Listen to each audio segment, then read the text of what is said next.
Right now, somewhere in football history, a goalkeeper who retired decades ago is still alive, while the striker who played alongside him has been gone for years. This isn't a one-off story. It's a pattern, and a study that tracked hundreds of elite footballers found that goalkeepers lived 5 to 8 years longer than players in other positions, with World Cup goalkeepers averaging around 82 years compared to 74 for outfield players, and goalkeepers in European leagues averaging around 83 years compared to 78 for everyone else. Here's what makes that strange.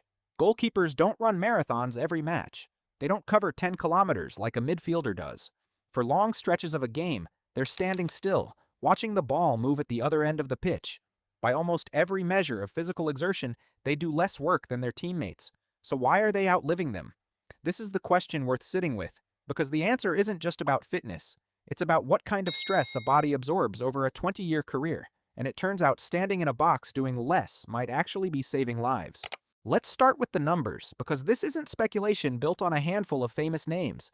Researchers studying footballers born before 1923, men who played in the earliest World Cups and the top European leagues of the 1940s, compared lifespans across every position on the pitch. Among defenders, midfielders, and forwards, there was no meaningful difference in how long they lived. Only one position stood apart from the rest, and it wasn't close. Goalkeepers weren't living a year or two longer. They were living the better part of a decade longer than the men running past them every match for 90 minutes. The career data backs this up too. A separate study covering over 4,000 professional footballers in England's top 4 leagues found that the average career length for outfield players was 11.6 years, while goalkeepers averaged 12.4 years, and goalkeepers were more likely to remain at the highest level of football for longer than anyone else on the pitch. So what's actually going on inside a goalkeeper's body and brain that field players don't experience the same way? Part of the answer comes down to the type of physical stress involved. Outfield players spend a career sprinting, decelerating, twisting, and colliding repeatedly for 2 decades. That kind of high-intensity, high-impact stress on the cardiovascular system follows what researchers describe as a U-shaped relationship with health. Too little activity raises health risk. So does training at extremely high intensity for years on end. Goalkeepers sit in a different part of that curve, with a physical activity pattern that looks more like moderate, sustained movement, rather than the relentless high-output running that defines an outfield career.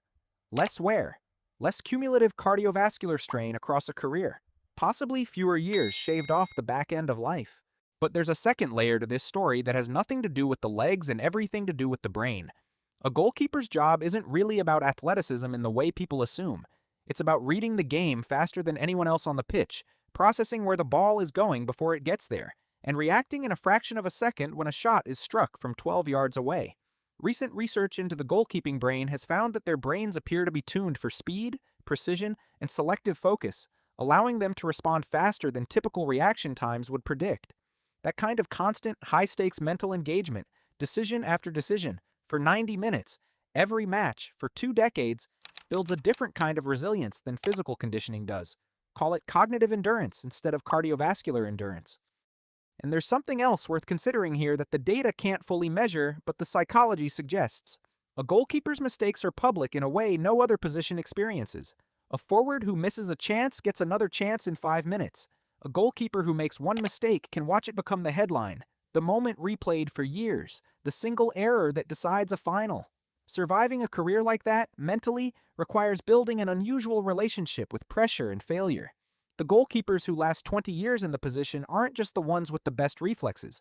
They're the ones who learn to absorb catastrophic public failure and walk back out for the next match anyway. This is where the pattern gets genuinely interesting, because it isn't unique to football. Researchers studying Australian rules football found something strikingly similar across an entirely different sport. Elite footballers there showed notably fewer deaths than expected for the general population, and the protective effect was strongest in younger age groups before narrowing later in life. The pattern holds even outside football specifically. Elite athletes across multiple sports tend to live longer than the general population overall. But within football itself, goalkeepers consistently come out ahead of everyone else wearing the same jersey. Here's the twist though, the part that complicates the story instead of wrapping it up neatly. Living longer doesn't mean living entirely unscathed. Researchers studying French professional footballers found that while overall lifespan trends favored players, certain neurodegenerative risks showed up disproportionately among outfield players specifically, the ones who spent careers heading the ball and absorbing repeated physical collisions. It's possible to live longer on average while still carrying a different, specific kind of risk that the simple lifespan number doesn't capture.